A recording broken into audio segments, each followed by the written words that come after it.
Esta es una, hermano, de las oraciones más sencillas,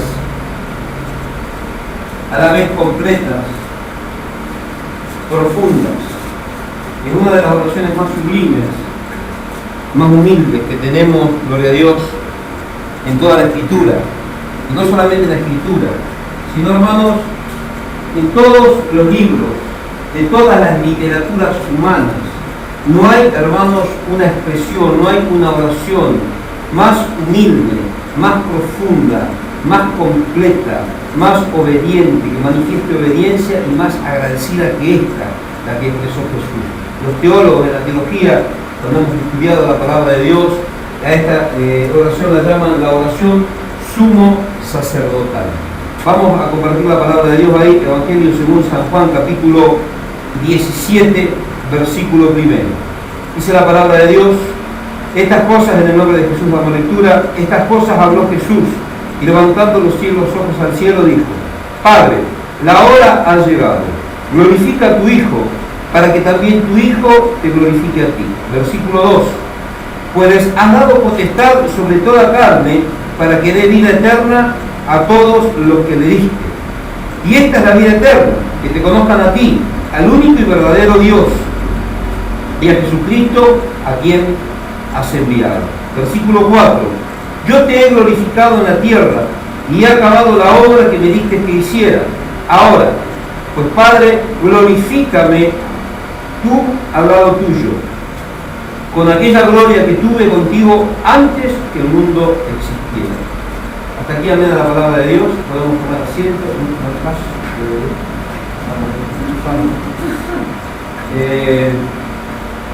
Acá, hermano, estamos viendo esta oración tremenda, ¿no? Una oración diferente. Ahora la vamos a comparar con otras oraciones de la Biblia que hizo Jesús. Pero esta es una oración tremenda, es una oración profunda, es una oración diferente, hermano, es una oración especial. Pero acá está hablando de que ha llegado la hora, el cumplimiento de la hora para algo especial. En el capítulo 16, en el versículo 33, ahí nomás, el capítulo anterior, Jesús termina. O sea, termina hablando, gloria a Dios, de que vamos a ir al 16:33. Aquí nos está haciendo ver, hermanos, que el camino de la cruz no era un camino fácil. El camino que tuvo que transitar no era un camino fácil.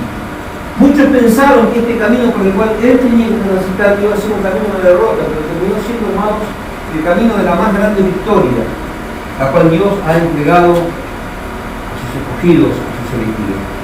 16:33 dice: estas cosas os he hablado para que en mí tengáis paz. En el mundo tendréis aflicción, pero confiad, yo he vencido al mundo. Ahora,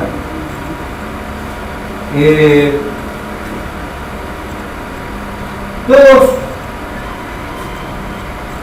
los enemigos de Jesús pensaban, hermanos, que este era el camino ya hacia la derrota. Todos estaban esperando, hermanos, este momento. Todos estaban esperando un momento para prender, para matar, para asesinar, para sacar a Jesús del escenario. Empezaron, hermanos, con las tramas del diablo, pero después, gloria a Dios, se sumaron los fariseos, se sumaron los saduceos, se sumó la misma gente del pueblo de Israel. Acá vamos a hacer una anotación bastante clara que muchas veces nosotros nos percibimos. Hermanos, vamos a tener claro con la palabra de Dios que los verdaderos, los más acérrimos y los más fuertes enemigos de Jesús están acá. Son la cruz de Dios. Los peores enemigos de Jesús están acá, dentro de la iglesia. Encubiertos, rebeldes, obstinados, sabios en su propia opinión, dicen ser cristianos pero viven como el mismo hijo del diablo, son los más grandes enemigos de la cruz de Cristo. Arrancamos bien.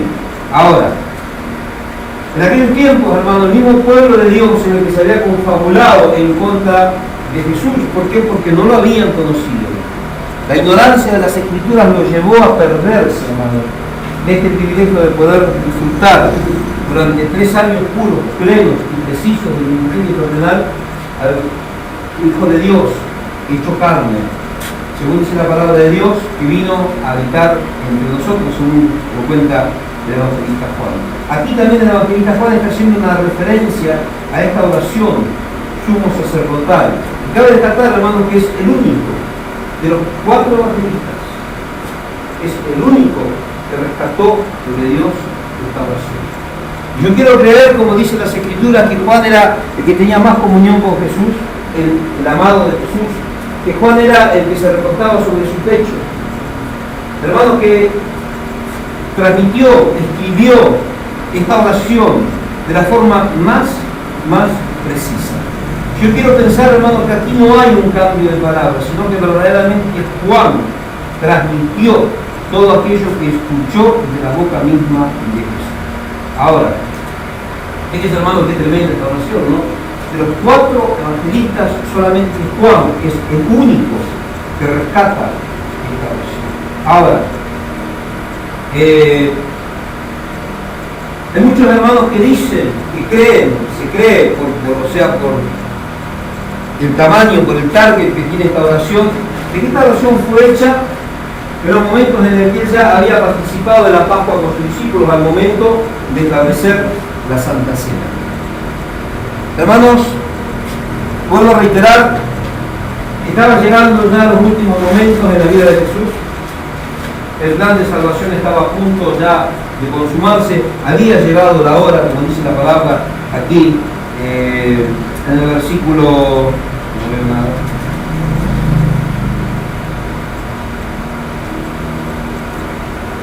Padre, la hora ha llegado, en el versículo 1, ¿no? Estas cosas habló Jesús levantando los ojos al cielo y dijo: Padre, la hora ha llegado, glorifica a tu Hijo, para que también tu Hijo te glorifique a ti. Vuelvo a reiterar, todos los enemigos de Jesús estaban esperando esta hora. Jesús sabía que esta hora iba a llegar, pero había enemigos, perseguidores del Hijo de Dios que estaban esperando este momento, hermano. Aquellos que deberían esperarlo estaban en otra sintonía, como está la iglesia, esta iglesia, acá, este lugar, estos hermanos, ustedes, como lo están hoy, tanto dice gloria a Dios. Como cuando yo veía en el momento de la oración, uno contando pajaritos, el otro juntando los rastros de cuando tenía 5 años, el otro acordándose de que no apagó la luz, ¿cuánto dicen gloria a Dios? Es tremendo, ¿no? El pueblo de Israel estaba en la misma condición y el pueblo de Israel se perdió. Qué victoria para nosotros, hermano, que todavía tenemos una oportunidad. Es tremendo, ¿no? A no desaprovecharlo. Ahora, para los enemigos de Jesús, esta iba a ser la hora de la victoria y iba a ser el momento de la gran derrota de aquel hombre, hermano, que había quebrantado, que había perturbado y que había confrontado tanto a los fariseos como a aquellos que estaban a Dios en un camino equivocado. Todos odiaban a Jesús y ellos esperaron este momento, y cuando llegó este momento pensaron que era el momento de su victoria. Pero sin embargo, gloria a Dios, Jesús, sabiendo que se acercaba este momento, sabía, hermano, que él tenía que beber esa copa amarga que estaba en la voluntad del Padre. Pero también Jesús sabía que solamente la cruz era el primer paso a la glorificación. Jesús tenía muy claro, hermanos, que este primer paso que él estaba dando hacia la cruz era el paso a la eterna glorificación. Vamos entendiendo hasta acá, vamos a ir desglosando más o menos esta oración, ¿no? Para que usted pueda entender, hermano, por qué esta oración está en la Biblia, para que usted pueda entender el perfecto plan de salvación. Ahora,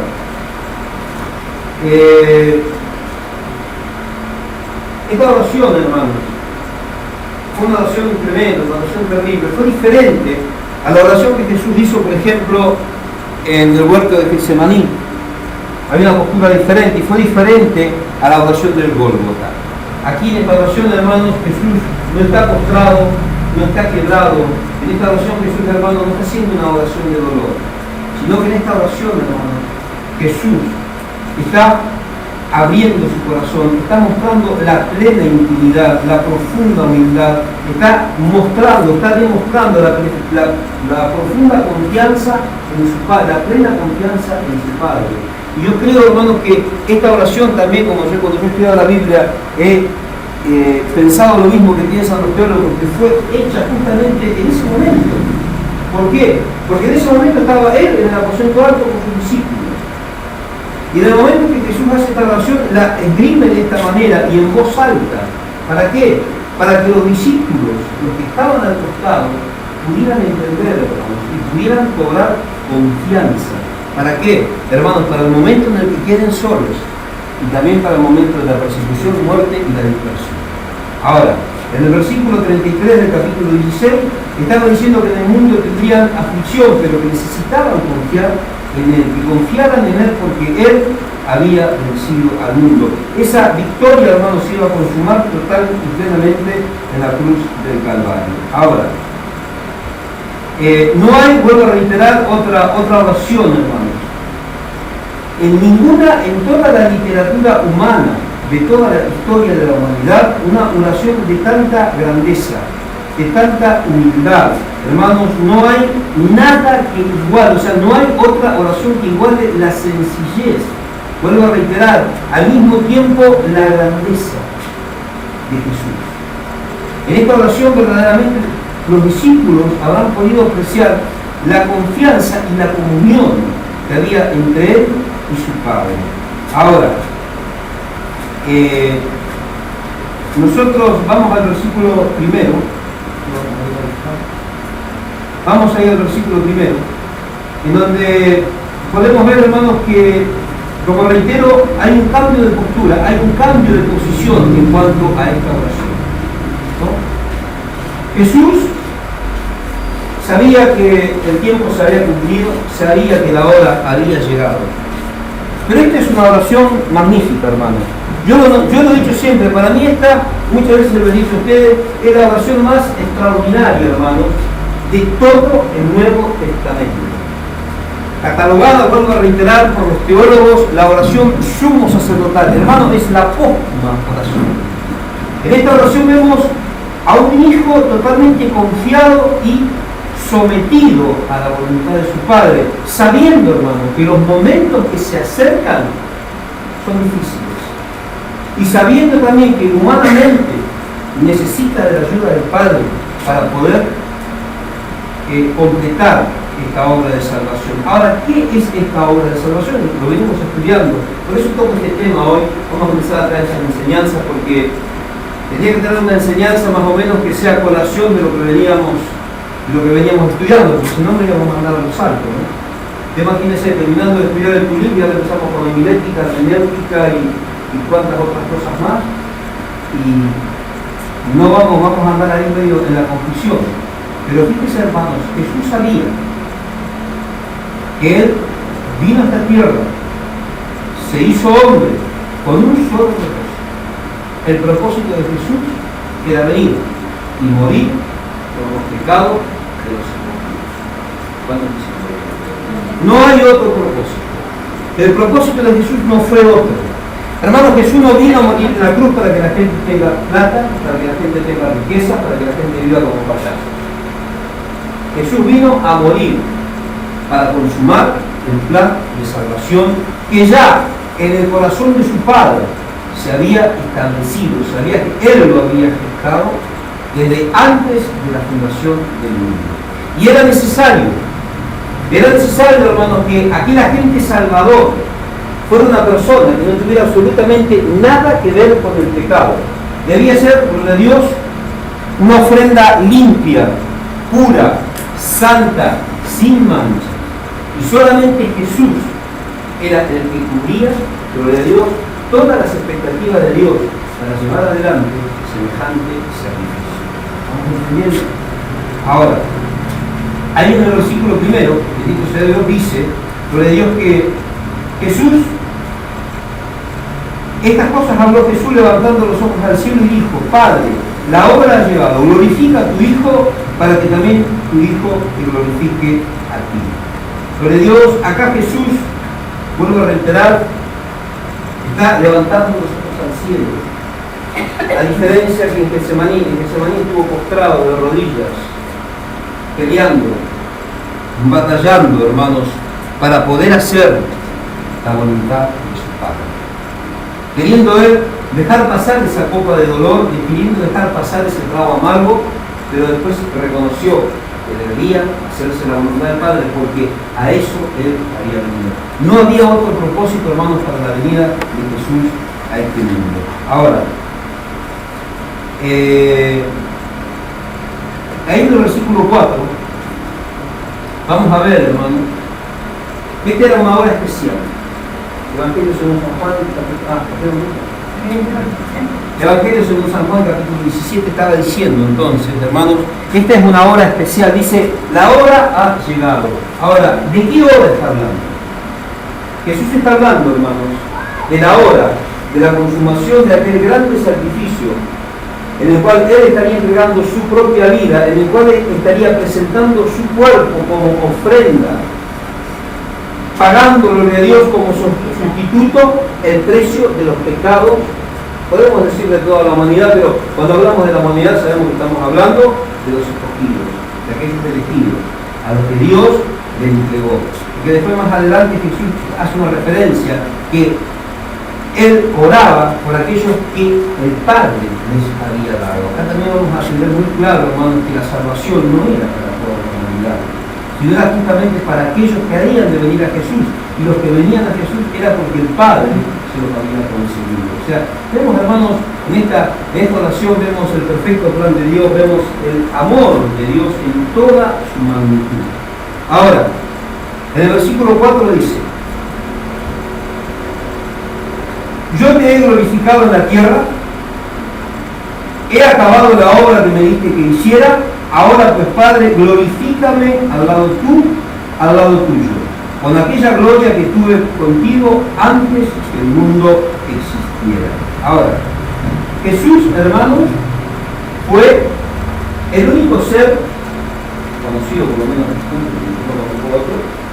que vino a la tierra con un propósito, cumplió ese propósito en un tiempo y en una forma extraordinaria. O sea, nosotros nos ponemos a estudiar todos los eventos, hermanos, del ministerio de Jesús. Fueron 3 años exactos, 3 años terrenales exactos, en los cuales absolutamente nada, hermanos, nada de las cosas que acontecieron en cada milímetro que Jesús caminó estuvo fuera del plan de Dios. Hermanos, absolutamente nada de lo que aconteció en todo lo del ministerio de Jesús estuvo, gloria a Dios, sin estar en total control del Padre. Todo se hizo y se cumplió en el tiempo de Dios. Cuando llegaba el tiempo de cada cosa, se cumplía, acontecía, y el ministerio de Jesús avanzaba. Ahora, hermanos, vamos ahí a Lucas capítulo 4, Lucas capítulo 4, versículo 18.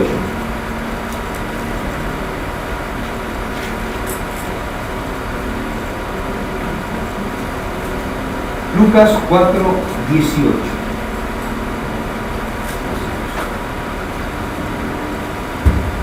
Dice la palabra de Dios. Lucas 4, 18. El Espíritu del Señor está sobre mí, por cuanto me ha ungido para dar buenas nuevas a los pobres, me ha enviado a sanar a los quebrantados de corazón y a pregonar libertad a los cautivos. Ahora, dice la palabra de Dios, libertad a los cautivos, vista a los ciegos y poner libertad a los oprimidos y a predicar el año agradable del Señor. Acá Jesús está dando, hermanos, una referencia. En este momento en el templo, este es el comienzo del ministerio de Jesús. Jesús comienza su ministerio como diciendo, ha llegado la hora, y a partir de este momento la Escritura se cumple. No dijo en mí, pero ya era evidente. Él puesto un pie leyó, gloria a Dios, el Espíritu de Jehová ha venido sobre mí. Y ahí está dando, hermanos, una referencia de que comenzaba su ministerio y de cuál era la obra que él venía a desarrollar. Ahora, esto no fue, hermanos, por casualidad, sino que fue en el tiempo exacto de Dios. Hermanos, nosotros analizamos todo el ministerio de Jesús. Y nos damos cuenta, hermanos, que este plan de salvación fue concebido desde la eternidad. Y cada evento, hermanos, en el ministerio y en la vida de Jesús, se fue dando cronológica y exactamente en el tiempo de Dios. Hermanos, no hay absolutamente nada fuera de lugar. La administración del tiempo fue ordenada de una manera tal, hermanos, gloria a Dios, que las escrituras se cumplían en tiempo y forma. Acá podemos ver, hermanos, que nada escapa, absolutamente nada escapa al control de Dios. Que todo, hermanos, todo el ministerio de Jesús tuvo un sello. Yo le digo el sello de la disciplina de Dios. Vamos a ver ahí Evangelio según San Juan. No vamos a estar mucho en el Evangelio según San Juan, capítulo 9 y versículo 4. San Juan 9, 4.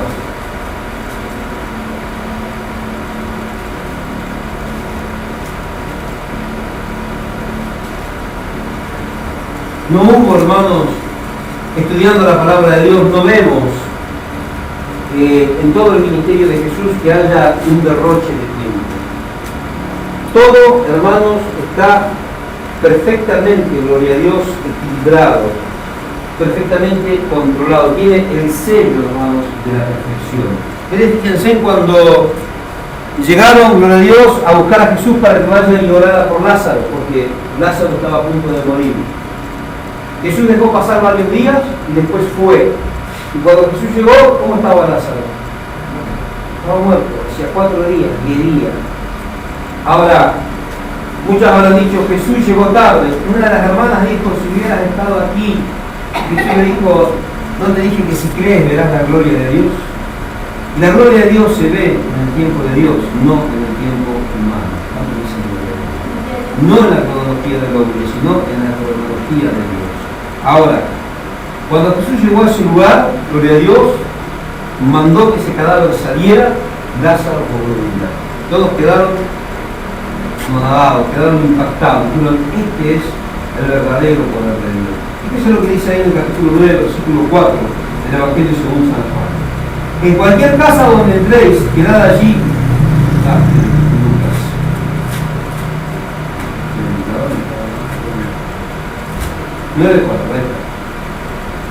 Me es necesario hacer todas las obras del que me envió mientras dura el día. La noche viene cuando nadie puede trabajar. Mientras estoy en el mundo, luz soy del mundo. Ahora,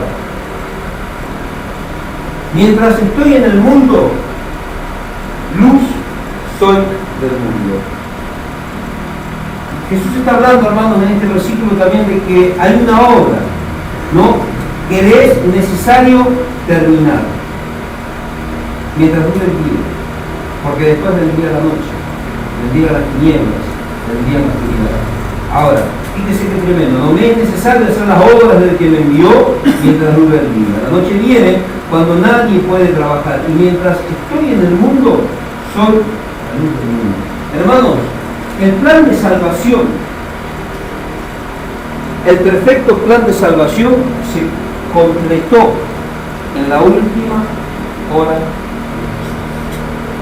El último día de Jesús sobre la tierra, ese es el día en el que, hermanos, lo de Dios se terminó de completar el plan de salvación para toda la humanidad. Y cada uno de los eventos, hermanos, de los acontecimientos de ese último día y de cada una de esas horas, estaban, vuelvo a reiterar, bajo la soberanía, el total control soberano de Dios. Ahora, hermanos, acá podemos entender entonces que la muerte de Jesús, como también lo hemos estudiado,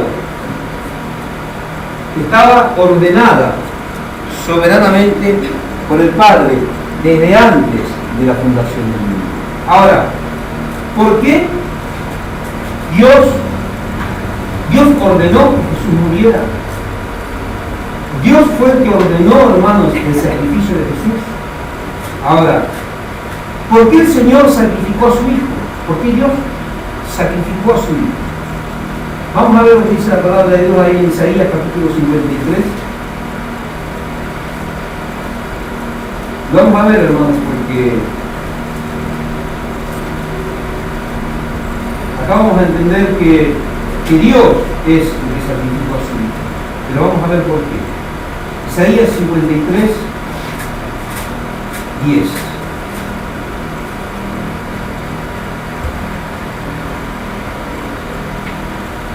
La palabra de Dios. Jehová quiso quebrantarlo, sujetándolo a padecimiento, y cuando haya puesto su vida en expiación por el pecado, verá descendencia, vivirá por largos días, y la voluntad de Jehová será en su mano prosperada. Ahora, ¿quién quiso quebrantarlo? ¿Quién quiso sujetarlo a padecimiento? ¿Quién ordenó el sacrificio de Jesús? El Señor. Ahora, ¿con qué propósito? Dice la palabra de Dios: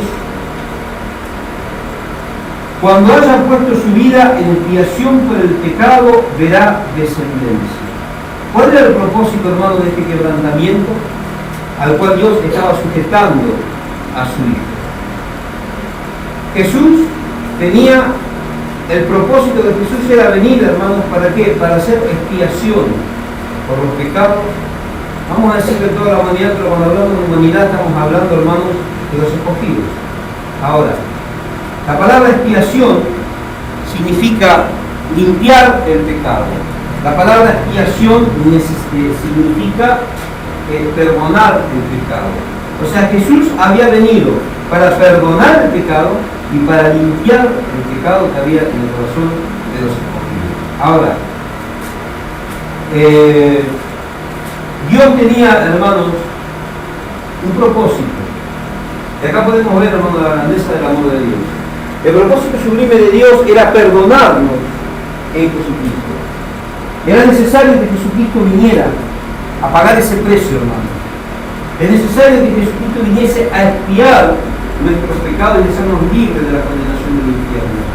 Justamente ese era el propósito de Dios: salvarnos, entregarnos salvación a través de Jesucristo, porque no había nadie, hermano, que cumpliera con el cargo.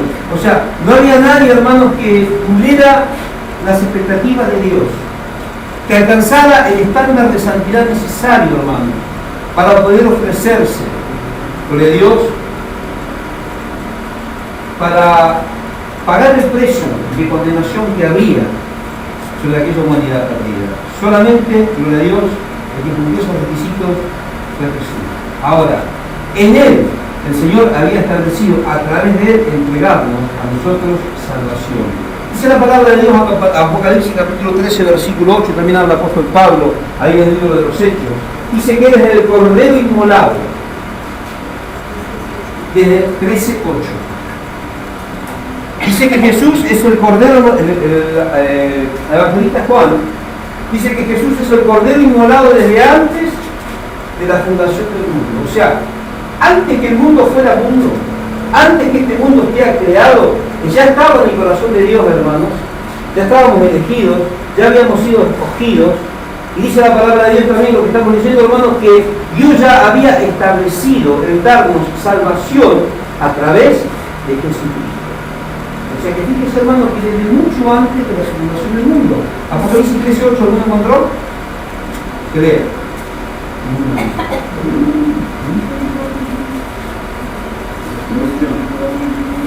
La adorarán todos los habitantes de la tierra cuyos nombres no están escritos en el libro de la vida del Cordero que fue muerto desde la creación del mundo. No, hay que comprarse otra Biblia, hermano. Esa Biblia sale por la tierra. 13:8. Adoraron todos los habitantes de la tierra cuyos nombres no estaban escritos desde el principio en el mundo del libro de la vida, del Cordero que fue inmolado. Del Cordero que fue inmolado. O sea, acá podemos ver, hermanos, que desde siempre el plan de Dios fue entregar salvación a través de Jesucristo. En el libro de la vida del vecino, en el libro de la vida de quién? Del Cordero que fue inmolado. ¿Cuál es el Cordero que estaba? Jesús. Fíjese lo que dice la palabra de Dios. Vamos ahora, lo digo ahí, a Hechos de los Apóstoles capítulo 2, para que podamos ver, hermano, que siempre estuvo en el corazón de Dios el entregarnos la salvación. Hay muchos hermanos que están jugando con su salvación. Eso es espeluznante, lúgubre, digamos, pero a mí sí lo bonito. Hechos 2, 23. Dice la palabra de Dios, escuchen lo que dice la palabra de Dios. A este, entregado por el determinado consejo y anticipado conocimiento de Dios, prendisteis y matasteis por mano de inicuos crucificándolo, y Dios lo levantó suelto de los dolores de la muerte, por cuanto imposible que fuera retenido por ellos. Ahora, vamos a ver lo que este pasaje, hermanos. Fíjense qué tremendo. Acá podemos ver, hermanos, de que la soberanía de Dios estaba en pleno control de todo lo que estaba pasando, aún en los últimos momentos de la vida de Jesús. Cuando todos sus enemigos pensaban, este está derrotado, a este ya lo llevamos a la cruz, nos sacamos de encima este problema, para ellos era una derrota, pero sin embargo para Jesús y para nosotros era la más grande victoria. Estaba siendo entregada de mano de Dios. No había absolutamente nada, hermano, que se estaba saliendo de su tiempo, no había absolutamente nada que haya escapado al control soberano de Dios. Ahora, fíjese, tanto en la vida como en la muerte, Dios estaba en control de todo.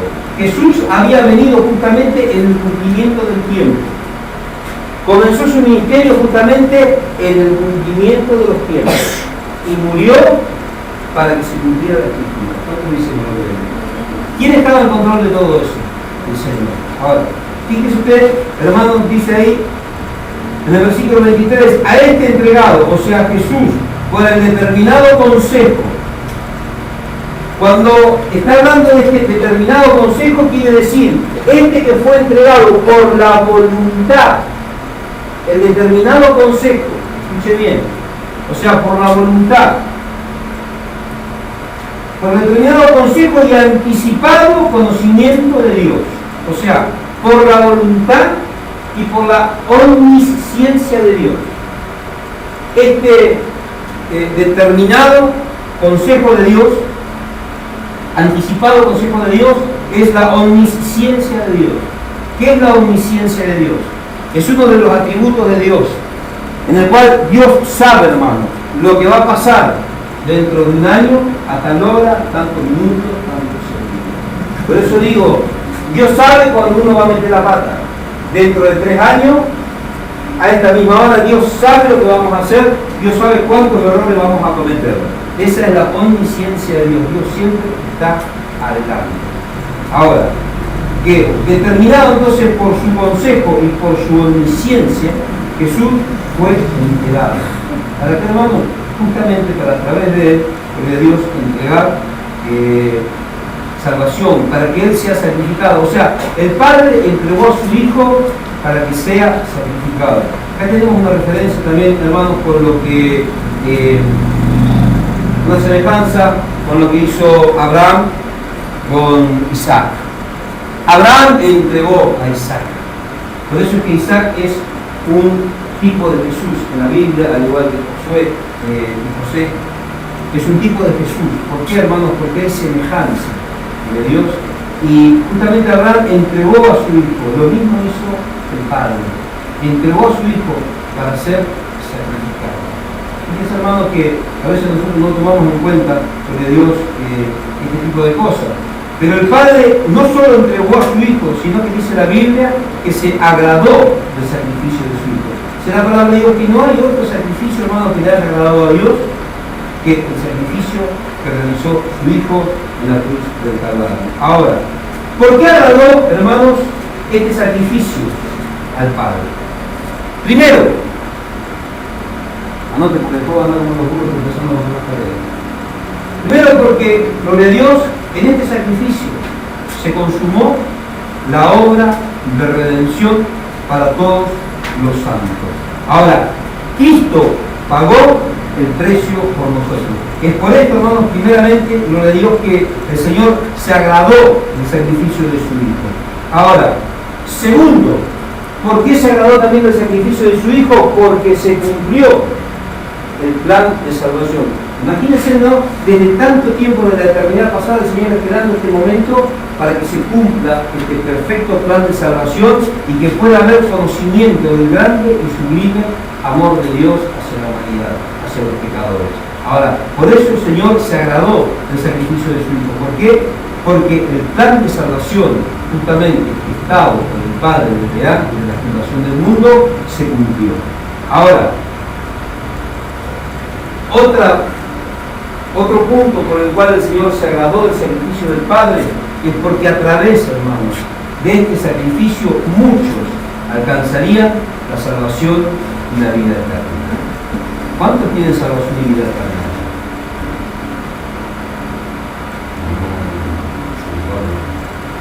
El Señor se agradó, hermanos, porque a través de este sacrificio también muchos alcanzarían salvación y vida eterna.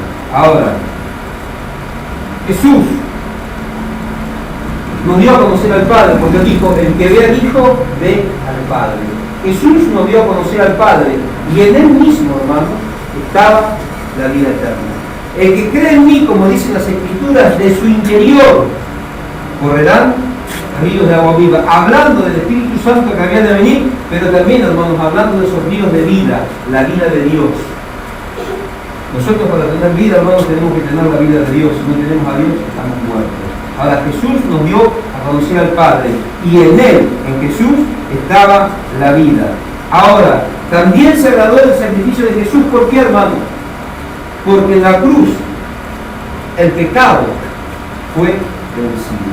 O sea, la obra del pecado sobre aquellos que creyeren había sido vencida. Ese fue otro de los puntos, hermanos, por el cual se agradó el Señor. Y que todos aquellos que se acercaran a Dios por intermedio de Jesús iban a alcanzar de Dios el perdón de los pecados. Y este es otro de los puntos por los cuales, hermanos, el Señor se agradó del sacrificio que hizo Jesús en la cruz del Calvario. Otro punto podría ser, hermanos, porque Satanás, el adversario, fue vencido en la cruz. Dice la palabra de Dios en Colosenses 2:4 que ahí el Señor los despojó, gloria a Dios, de aquel acta de decreto que nos era contraria, los exhibió públicamente, triunfando sobre ellos y clavándolos en la cruz. Ahora, por eso también se agradó el Padre de este sacrificio que hizo su Hijo. ¿Por qué, hermanos? Porque Satanás, no solo el pecado, sino Satanás fue vencido. Ahora, lo más importante, hermanos, que nosotros podemos entender hoy, en la cruz del Calvario se magnificó el amor de Dios para con toda la humanidad. Porque lo que entendemos estos principios bíblicos, hermanos, nos damos cuenta de que cuánto habrá amado Dios al pecador perdido, que sacrificó a su propio Hijo para que nosotros pudiésemos alcanzar la salvación. Y hay muchos que ni siquiera no quieren sacrificar, ni siquiera quieren educar ni corregir a sus hijos. Y después dicen, yo amo a mi hijo. No, el diablo lo ama más que usted. Falta mucha gloria de Dios. Fíjese, ¿no? Muchas veces decimos, ay, porque dijo yo quiero a mi hijo. Dice el amor del Padre.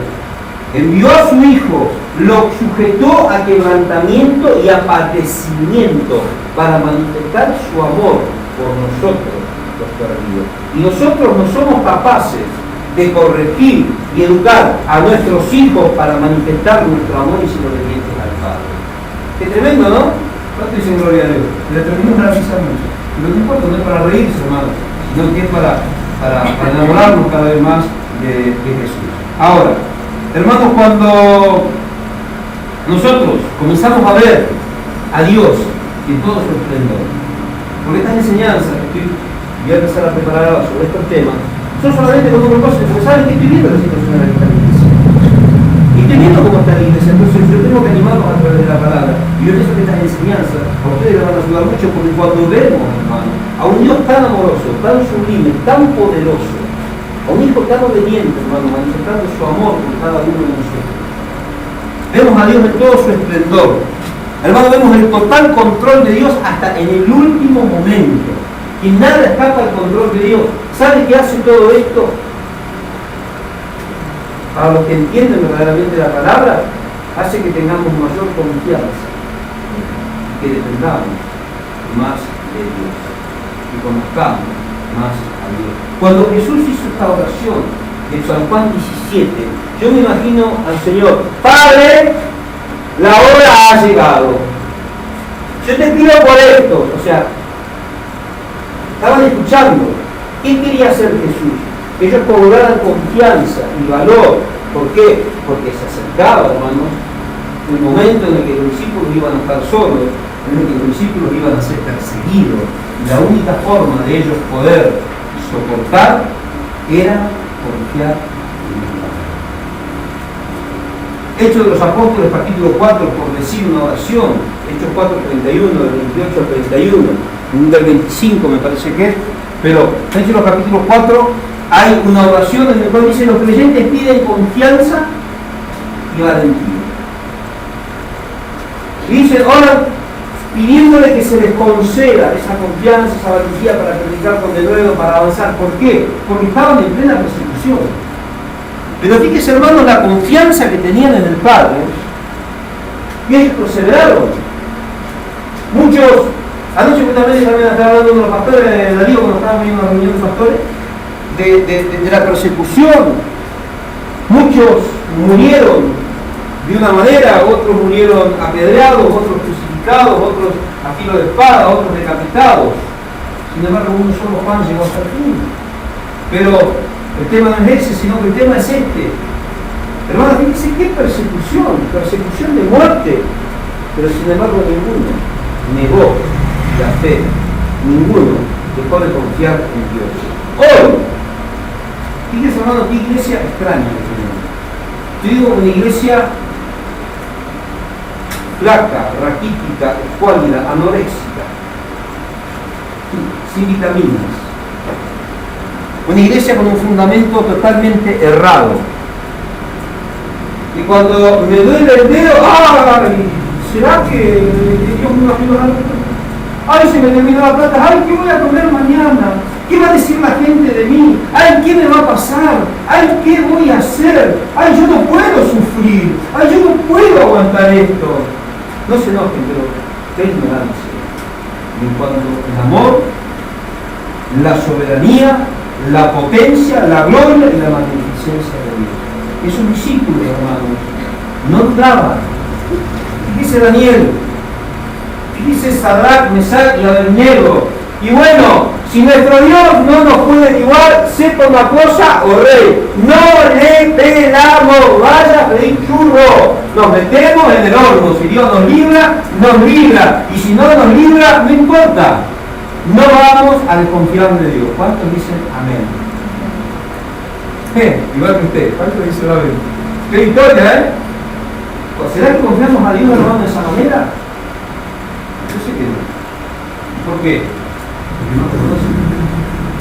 No conocen a Dios, no conocen el perfecto plan de salvación. Por lo tanto, no conocen a Dios, no conocen su control soberano sobre todas las cosas. Podemos ver todo lo que estamos viendo, que todo lo que aconteció en estos 3 años del ministerio de Jesús estaba perfectamente y cronológicamente establecido. Nada, hermano, yo estudio, en un tiempo, creo hace un par de años atrás, que estudié tanto, pero tanto, me interesó tanto el ministerio de Jesús, que traté de buscar el derecho y al revés, y encontré muchas cosas que me quedaron ahí, que voy a seguir encontrando por el camino. Hermano, pero yo lo primero que aprecié una vez era, estaba preparando una vez un mensaje que presenté en un lugar, y después en otro lugar allá presenté una vez, pero un pedazo, no, un mensaje de 3 horas, y de lo que presenté en una y se enojaron. Pero bueno, no estaban acostumbrados a esto. Pero yo en ese mensaje estaba haciendo un estudio que era el de repente de Dios. Pero yo no digo de repente las manifestaciones de Dios, pero ese estudio me llevó a profundizar en otras áreas, en ver, hermanos, el total control de Dios sobre los tiempos. Era impresionante. Y estudiando el ministerio de Jesús, yo descubrí, hermanos, que no hay absolutamente un céntimo de pérdida de tiempo. No vemos en la palabra de Dios que cada vez que Jesús estuvo comiendo o estuvo cenando en algún lugar, fue como pérdida de tiempo, que de ese lugar, de ese momento, de esa situación, brotaba algo de Dios. Algo se convertía. Había gente que venía de Dios a la fe.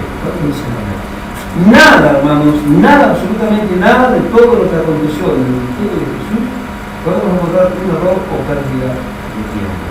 Dios es el que controla todas estas cosas. Ahora, yo te digo una cosa, cuando nosotros, hermanos, comenzamos a ver estas cosas, no nos queda otra que confiar en el Señor. No nos queda otra que confiar en el Señor. Si somos cristianos, no podemos pasar por alto nuestros valores bíblicos. Y si usted no lo sabía, ahora lo sabe. Y si su vida no cambia, es porque es demasiado cabezón. Más claro que Chile ahora.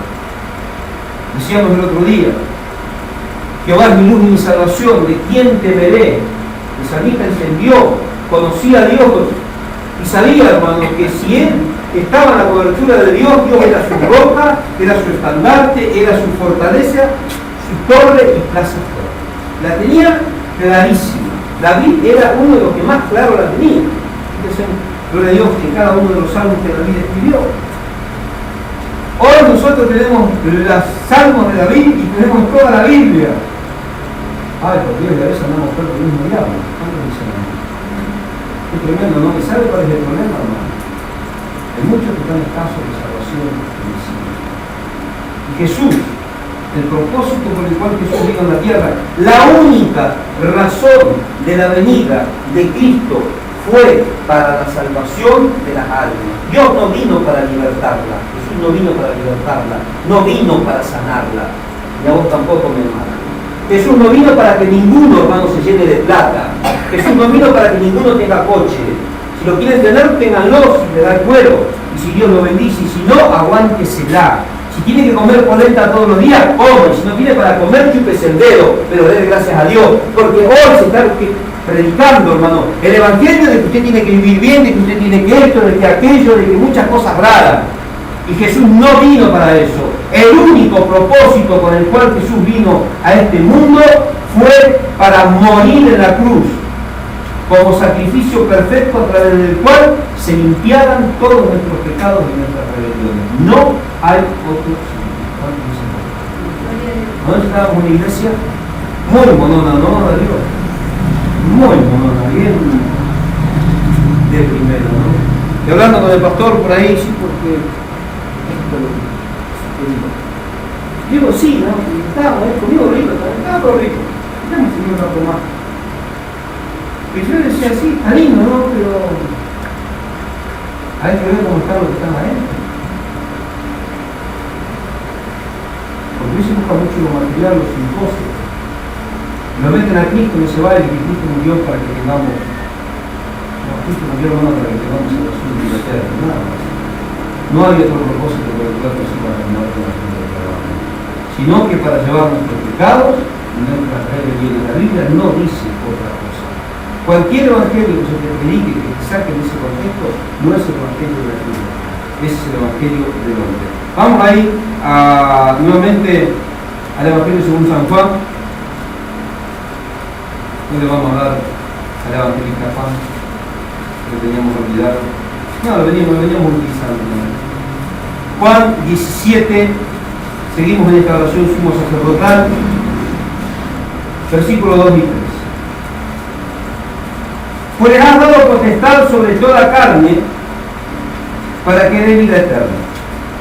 ¿De quién está hablando? Está hablando del mismo, está hablando de su Hijo, que el Padre le dio toda potestad sobre toda carne para que en él tengan vida eterna. O sea, está hablando de sí mismo, está hablando del propio Jesús. Ahora, versículo 3. Vida eterna a todos los que le viven. ¿Para quién es la vida eterna? Pero mire, este pasaje está clarísimo. Vida eterna a todos los que le diste, no a todos los que amás, sino a los que el Padre le dio. Por eso dice, el que ni viene ni no viene. Hay algunos que Dios los llama, pero no lo dejan entrar. Pero fíjese, el plan de salvación, hermanos, no tuvo muchos salvadores. Los católicos tienen a Jesús y tienen a María. El plan de salvación no tiene muchos salvadores, solamente tiene uno, pero solamente uno cumplía los requisitos. Solamente uno estaba a la altura de los estándares de Dios para llevar adelante semejante obra de Dios en favor de aquellos para los cuales Dios mismo había escogido desde antes de la fundación del mundo. Era necesario, hermano, que el sacrificio sea perfecto, un sacrificio especial. No era, gloria a Dios, algo defectuoso que podía presentarse a Dios. Por eso vino Jesús, sin tener, gloria a Dios, en relación con el pecado, vivió en esta vida terrenal, enseñándonos que podemos estar en este mundo sin pecado. ¿Será posible, no? ¿No? Ahora, desde Adán y Eva, desde Adán y Eva, desde la caída de Adán y Eva en el huerto del Edén, a los días de hoy, estamos hablando de responsabilidad. Fíjese a qué punto, hermanos, que ya en Génesis capítulo 6, versículo 5, Dios había mirado desde los cielos, hermanos, y había visto que el olor del pecado y la putrefacción, de la corrupción, hermanos, moral de la humanidad, había llegado delante de él. ¿Y qué hizo? Destruyó a toda la humanidad mediante el diluvio. Ahora, qué tremendo, ¿no? Fíjese usted, o sea, no estoy acusando a nadie, pero es la manera de presentar el mensaje. Fíjese usted cómo está viviendo. Fíjese usted con las mañas, con los pensamientos y con la cantidad de cosas raras que tiene metidas en su vida. Usted sabe que hay muchas cosas que a Dios no le están agradando, pero ni por las tapas. Pero sin embargo usted sigue contento en su manejo, en su forma. En algún momento viene la mano de Dios para corregir. O sea, comienzas a pagar las consecuencias de lo que viene sembrando. Viene el juicio de Dios, viene la corrección de Dios, entendemos que viene de parte de Dios y por qué. Y después de pagar el precio por nuestra desobediencia, ¿qué siguen haciendo? ¿Qué siguen haciendo? Exactamente lo mismo, no se mechan. Qué tremendo, ¿no? Fíjese lo mismo, no le podría, bueno, ahí está como no sabía cómo más o menos poder transmitírselo, pero ahí está. Desde Adán, hermanos, al diluvio, la corrupción fue tan grande que Dios determinó eliminar a toda la humanidad. ¿Pero qué pasó? Bajaron las aguas. Moisés, ya lo metí a Moisés bajó del arca y Noé subió al Sinaí. Noé salió del arca, plantó una viña y se emborrachó y vino su hijo y lo violó. Oh, qué tremendo, ¿no? ¿Por qué? O sea, no alcanzó, y digo violó porque ya les enseñé por qué yo digo que Noé fue violado por su hijo. Porque imagínense, la madre de Carolina se está bañando, ¿no? Yo soy el hijo, y entro en la casa y ella justo está desnuda y yo la miro y digo, ¡ay mamá! Y te digo, ¡ay, pero qué oso! ¿Está? O me va a maldecir para morir. Porque me viste desnuda, te maldito, va a ser maldita tu generación, y son todos malditos y los reviento y los reventé. Solamente por verlo desnudo. Cuando vamos al original de la palabra vemos que Dios se desnudó, quería decir otra cosa. O sea que no estaba borracho. Y capaz que su hijo también estaba ahí, con una juguita, o algo pasó. Pero, ahora, ahí automáticamente, hermanos, podemos ver que fíjese, viendo lo que ahí nomás había acontecido, toda una humanidad que desapareció con los rasgos de corrupción y de pecado, no le alcanzaron, hermanos, para que ellos cambiaran. Ahí cito, bajo el agua, un año, una viña, póngale un año, 2 años, sácate otra vez. Mire cómo está la humanidad hoy en día. Aquello de lo que aconteció, aquel juicio de Dios, les alcanzó, hermanos, para que haya un cambio. No hay un cambio. A usted le alcanza a veces cuando Dios lo corrige porque hay un cambio, no porque sigue igual. ¿Cuántos dicen los efectos? Qué tremendo, ¿no? No es fácil. Ahora, el profeta Isaías, lo digo siempre conocido como el profeta mesiánico, el profeta Isaías fue un profeta que vio esta situación dentro mismo del pueblo de Israel. Isaías capítulo 1. ¿Se acuerdan una vez alguna enseñanza con esto y que ahora lo quedo medio regulando, no? Este es un versículo que me encanta, pero no se puede presentar mucho porque la gente se enoja. Isaías capítulo 1, versículos 5 y 6. Ahora, ya el profeta había visto, hermano, tal grado de degradación moral y corrupción de pecado dentro del mismo pueblo de Israel. Fíjense cómo lo expresó. Lo de Dios dibujó. La artista pinta y dibuja. Bueno, él hizo un cuadro. Hoy me soy a la palabra lúgubre, pero un padre muerto. Me gusta, está bueno eso. Porque él dibujó un cuadro lúgubre, ético, siniestro, de lo que era la situación del pueblo de Israel. ¿Y dónde está ese cuadro? Capítulo 5, versículo 1, capítulo 1, versículo 5. Dice: ¿por qué queréis ser castigados aún? Todavía os revelaréis. Toda cabeza está sana. Toda cabeza está enferma. Todo corazón doliente. Toda cabeza está enferma. Todo corazón doliente. Desde la planta del pie, que es tremendo, hasta la cabeza, no hay en él cosa sana, sino herida, hinchazón y podrida llaga. Misericordia. No están curadas, ni vendadas, ni suavizadas con aceite. Sigue, pero ya con esto me parece que alcanza. ¿Cuánto es gloria de Dios? Acá podemos ver este cuadro, hermano, que está dibujando el profeta Isaías. Como le digo yo, un cuadro lúgubre. ¿Sabe qué representa este cuadro, hermano? Este cuadro está representando, escuche bien, los efectos del pecado en la vida de la persona. Cuando vemos este cuadro, no es solamente que fue pintado en aquel tiempo, porque cuando miramos a las epístolas del apóstol Pablo, vemos que también tiene una calidad cuando unos cuadros hermosos, hermano, que reflejan, gloria a Dios, la moralidad de algunos que dicen ser cristianos. Este es tremendo, hermano, porque hay una representación amplia, profunda, gloria a Dios. Versículo 4, como dice mi esposa: hay de gente pecadora, pueblo cargado de maldad, generación de malhechores, hijos depravados, dejaron a Jehová, la provocaron a ir al santo de Israel, se volvieron atrás. Vamos a hacer una tesis con esto. Terrible, hermano. Esto es terrible. Si nosotros hacemos una tesis con esto, ganamos un posgrado. Por acá tenemos, hermano, para hacer un estudio tremendo. Trae un estudio, algo de 2 versículos que acabamos de poner. Yo hace como un año y medio y muchos se enojaron. Pero es la verdad.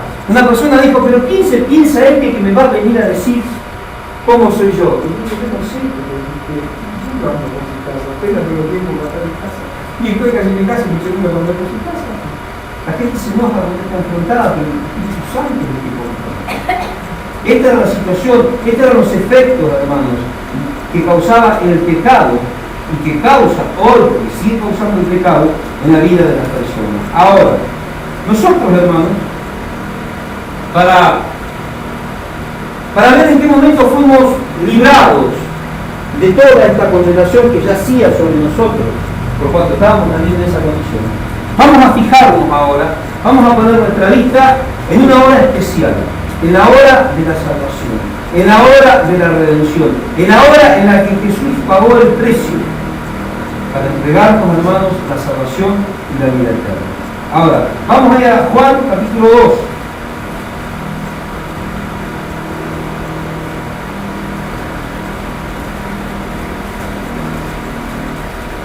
Acá vamos a ver un pasaje. ¿No ven dónde viene este pasaje? Este es un pasaje bastante... que los cristianos no entienden ni para atrás ni para adelante. Es uno de los pasajes más alegóricos, es uno de los pasajes más profundos, más fáciles de entender, pero a la vez más complicado de entender porque los cristianos no entienden. Y de acá se agarran los católicos para meter a María ahí como corredentora, para meter a María ahí como partícipe en este plan de salvación. Es tremendo, ¿no? Evangelio según San Juan, capítulo 2,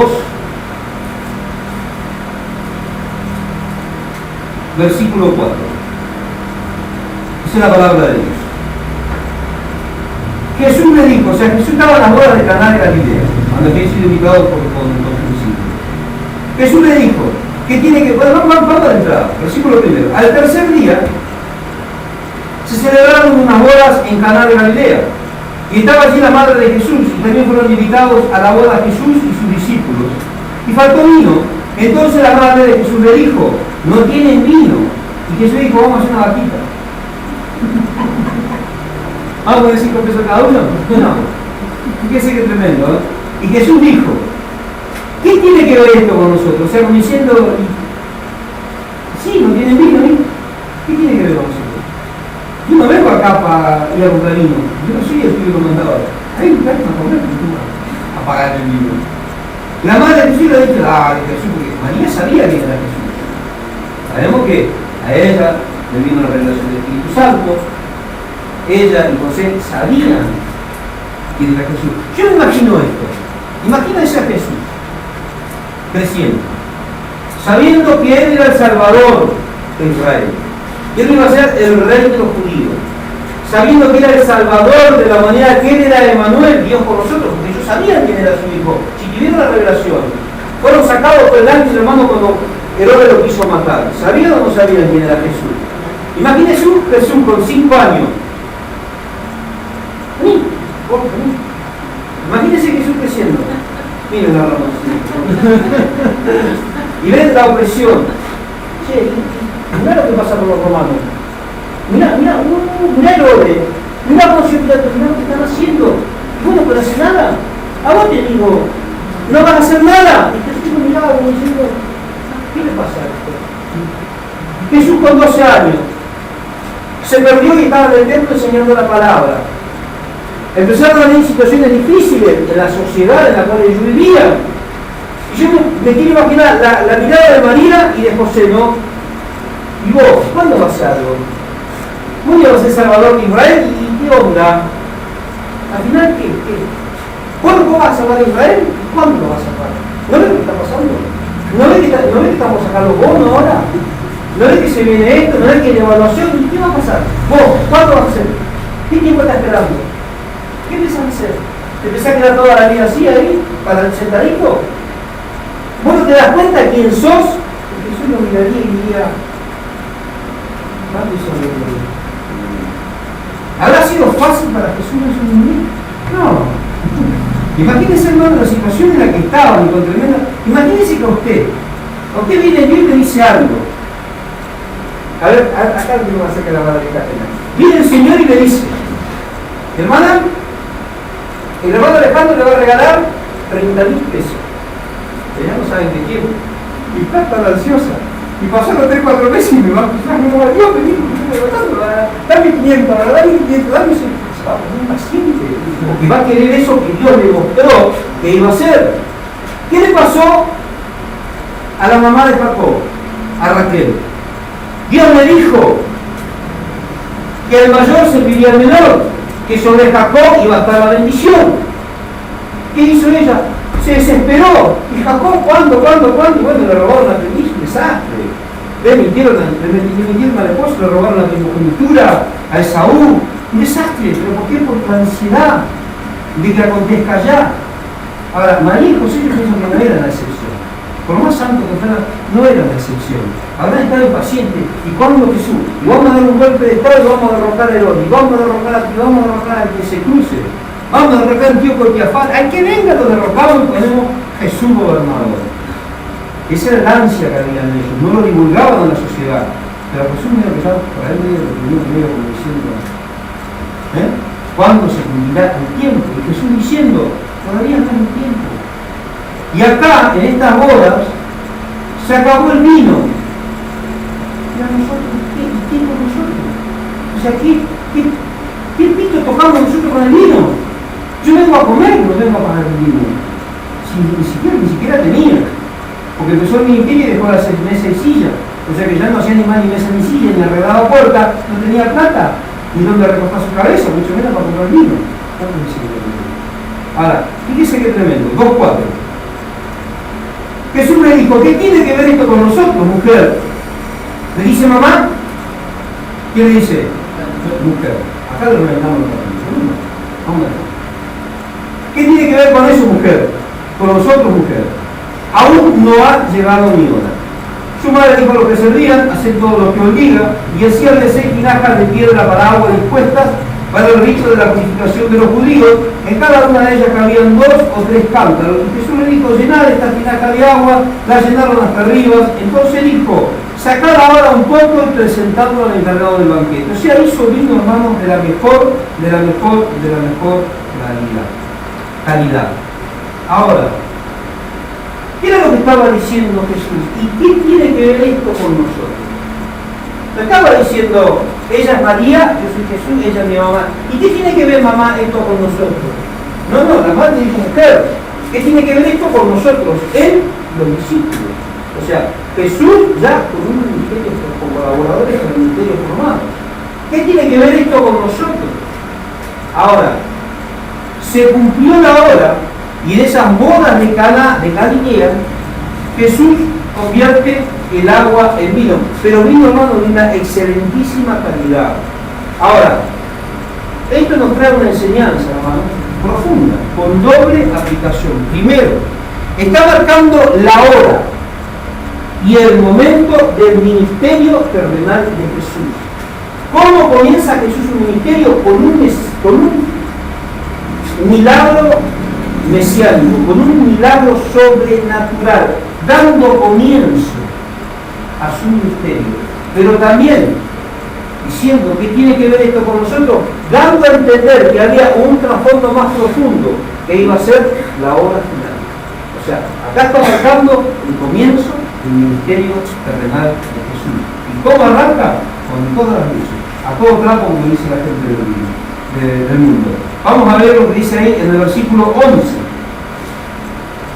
Acá también en el versículo 11 está haciendo una referencia a la hora póstuma, o sea, a la hora final, a la hora postrera.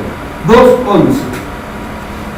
Este principio de señales hizo Jesús en Caná de Galilea y manifestó su gloria, y sus discípulos creyeron en él. Para que los discípulos puedan creer en él, era necesario que Jesús manifestara su gloria. Jesús puede haber manifestado su gloria cuando llamó a los pescadores. Puede haber extendido su mano y empezar a gritar una barcaza, y que todos vean, y que todos crean en él. Pero ¿cuándo, hermanos, vino esta primera señal? En el ministerio, en el comienzo del ministerio. ¿Por qué? Porque ahí Jesús estaba dando testimonio de quién era. No a sus discípulos, sino al pueblo de Israel. Se mantuvo una manifestación pública, la primera manifestación pública del poder mesiánico, la primera manifestación pública de este comienzo del ministerio terrenal. Pero también está diciendo, gloria a Dios, en el versículo 11 que lo hizo, ¿para qué? Para que todos crean, para que sus discípulos crean en él, no los otros. Para que sus discípulos, los otros vieron el milagro. ¿Y cuántos creyeron? Ninguno, quedaron todos borrachos y se tomaron todo el vino. Pero no creyeron. ¿Quiénes creyeron? Los que comenzaron a seguir. Ahora, ahí en el versículo 27,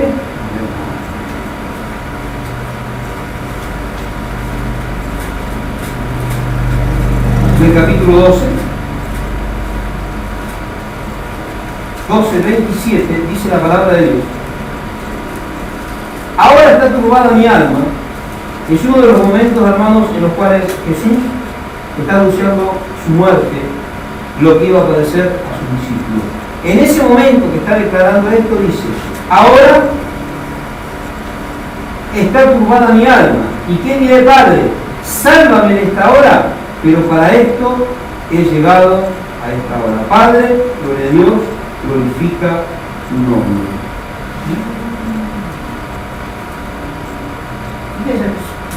Ahora se me olvidó, ya, todo. Gloria a Dios. Entonces dice Jesús: ahora está turbada mi alma, y qué diré, Padre, sálvame en esta hora, pero para esto he llegado a esta hora. Cuando llegó ese momento, hermanos, ya entrando los últimos instantes en la vida de Jesús, antes de de la Santa Cena, antes de establecer la cena, de participar de la Pascua con los discípulos en el aposento, antes del Getsemaní, Jesús anuncia su muerte. Y él estaba declarando, hermanos, que era terrible la hora, una hora de desesperación, una hora de aflicción, una hora de tormento, y declarando que venía sobre él.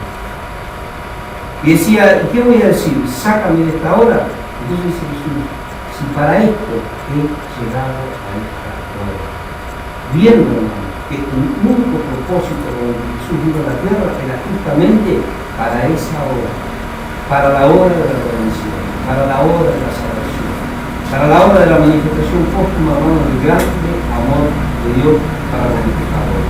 Ahora, acá podemos ver, hermano, que esta hora dramática ya estaba establecida desde antes de la fundación del mundo en la plena voluntad del Padre. O sea, no era voluntad de Jesús, era voluntad del Padre. Ya estaba establecido en la voluntad del Padre. Y Jesús había llegado a esa hora justamente para eso. ¿Y qué se propuso él? Justamente que el nombre de su Padre se glorifique en él. Acá vemos, hermanos, la obediencia ciega de Jesús a la voluntad de su Padre. Vamos a ir al capítulo 7.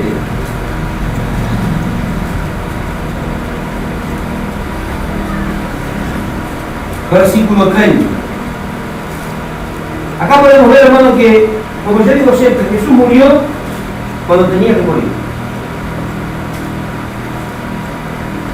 Fíjense, hermano, que los fariseos querían prender a Jesús y querían matarlo, pero tenían del pueblo, porque dice que el pueblo lo tenía por profeta. Cuando en consejo ellos habían decidido matar a Jesús, porque era necesario que uno muriese, salvar al pueblo, sin darse cuenta estaban declarando cuál era la voluntad de Dios, pero dijeron, no en la Pascua, lo vamos a agarrar y lo vamos a reventar, pero no en la Pascua. ¿Por qué? Porque la Pascua es un tiempo especial, es un tiempo de adoración, es un tiempo de sacrificio, de ofrenda. ¿Cuándo deja pasar la Pascua? Cuando pase la Pascua, ahí lo prendemos y lo quitamos. O sea, ellos no querían, según dice las Escrituras, no querían matar a Jesús porque venía la Pascua. Ellos dijeron, en la Pascua no, pero sin embargo, en el plan de Dios estaba que el sacrificio de su hijo tenía que ser en la Pascua. Acá podemos ver, hermanos, el control y la total soberanía de Dios en cuanto a este asunto, ¿no?, de la salvación. 7:30. Fíjese. Entonces intentaban prenderlo, pero ninguno le echó mano porque aún no había llegado su hora. Intentaron prenderlo, no pudieron. En otro pasaje de las Escrituras, los Evangelios, dice en Marcos y en Mateo, que quisieron despeñarlo con un acantilado. Y dice que cuando vinieron a prender los guardias del sumo sacerdote, Jesús dijo, ¿qué es eso? Y no lo pudieron prender, porque todavía no había llegado su hora. Todavía la hora no había llegado. Había algunas cositas todavía, hermanos, que tenían que hacerse. Pero cuando llegó esa hora, fue una hora terrible, porque se presentó, según se habla en la teología también, como la hora de sus enemigos. Una hora, hermanos, espantosa. Vemos, gloria a Dios, el sufrimiento de Jesús en Getsemaní.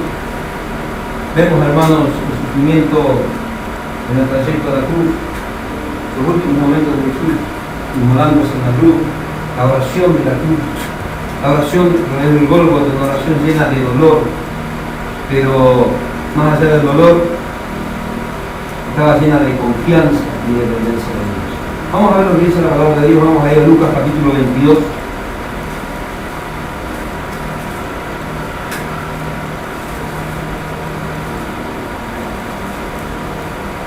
Lucas capítulo 22.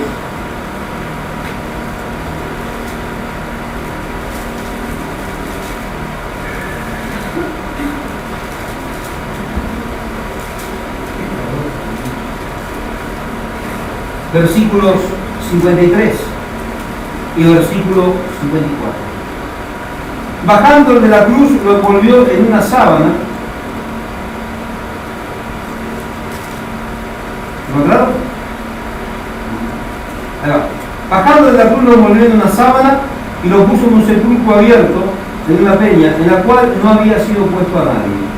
Era el día de la preparación de la Pascua y estaba por comenzar el sábado. Ahora, gloria a Dios, esta fue la hora más tenebrosa en la vida de Jesús. Acá podemos llamarlo, hermano, como se llama en la teología, la hora de los enemigos, en cuando todos los enemigos de Jesús se lanzaron en contra de él. Él iba caminando hacia la cruz, hermanos, cargando el madero, y la gente lo abucheaba, la gente lo apedreaba, la gente lo escupía. Ya había sido castigado, juzgado, lacerado, y impresionante era como estaba Jesús, y así todo, hermanos, lo seguían agrediendo. Cuando él estaba en la cruz, ya casi agonizando, todos le decían: salvaste a tantos, sálvate a ti mismo, si eres hijo de Dios. Este es el momento en el que todos lo veían y decían: este no es lo que nosotros pensábamos. Muchos de sus discípulos se apartaron, solamente Juan y María quedaron a un costado de la cruz. ¿Cuántos dicen lo de Dios? Este es el momento más difícil, hermano, en el que yo pienso que el enemigo, sus enemigos y el diablo pensaron que se habían cobrado su debida venganza. Pero así todo, hermano, en esta hora de la muerte, en esta hora de sufrimiento, estaba en total control. Sus enemigos, hermanos, no pudieron controlar estos últimos momentos, porque estaban en total control de la plena soberanía de Dios. Ni aún en estos momentos más difíciles, hermanos, sus enemigos se pudieron erguir, levantar la cabeza y decir: hemos triunfado, porque Dios seguía teniendo el control de toda la situación. Ahora, más que, vamos a ir a San Juan capítulo 13, versículo 1.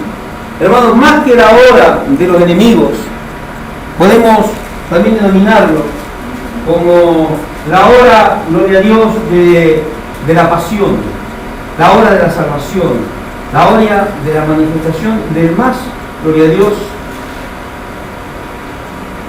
del más grande, del más profundo y del más eternal amor de Dios para con la humanidad. Dice lo que dice ahí San Juan capítulo 13, versículo 1.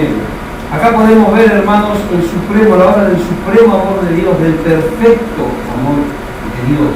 Gloria a Dios. 13, 1.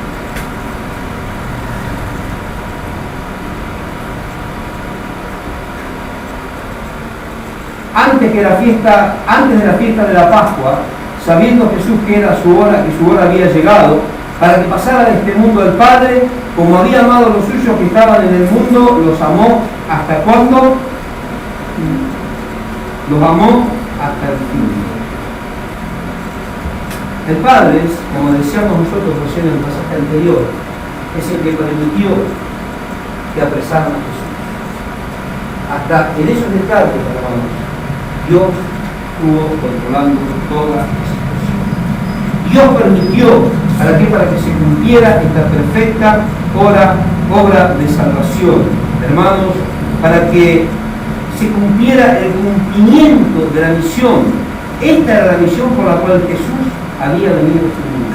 Él no vino para ser un gobernante, no vino para ser un milagrero. Él vino, hermanos, para ofrecer su vida en expiación, para limpiar y pagar el precio del pecado que le dio sobre aquellos a los cuales Dios había escogido ya desde antes de la fundación del mundo. Esta es la hora de la cual también habla la palabra en el Evangelio según San Juan capítulo 12, 32, la hora de la glorificación. San Juan 12, 32 habla: y cuando éste sea levantado de tierra, hablando Cristo, a todos atraeré a mí mismo. Está hablando, hermanos, de la glorificación. Cuando éste sea levantado, o sea, Jesucristo fue levantado de entre los muertos. Y ahí fue cuando, hasta el día de hoy, sigue atrayendo, por Dios, en sí mismo, a las multitudes, a las personas que ya Dios había establecido para que puedan alcanzar la salvación, para que puedan alcanzar, hermanos, la redención de sus almas. Ahora, esta fue la hora, hermanos, en la que también, la hora de la reconciliación, en la que Jesús a través de su propio sacrificio, a través de la ofrenda de su propio cuerpo, estaba reconciliando a los pecadores para con el Padre.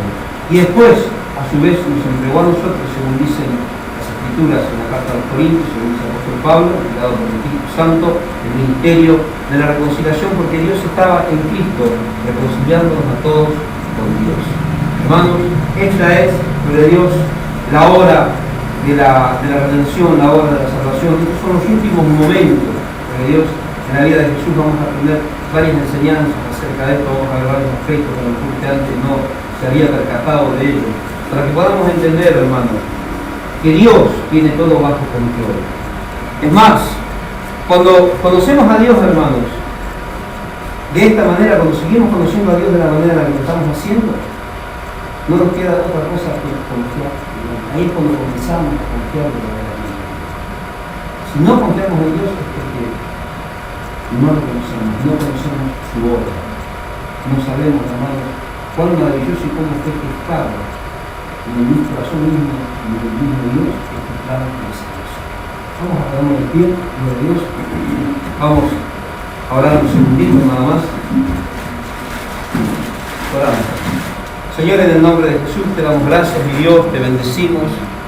En esta noche, Padre, nosotros con un corazón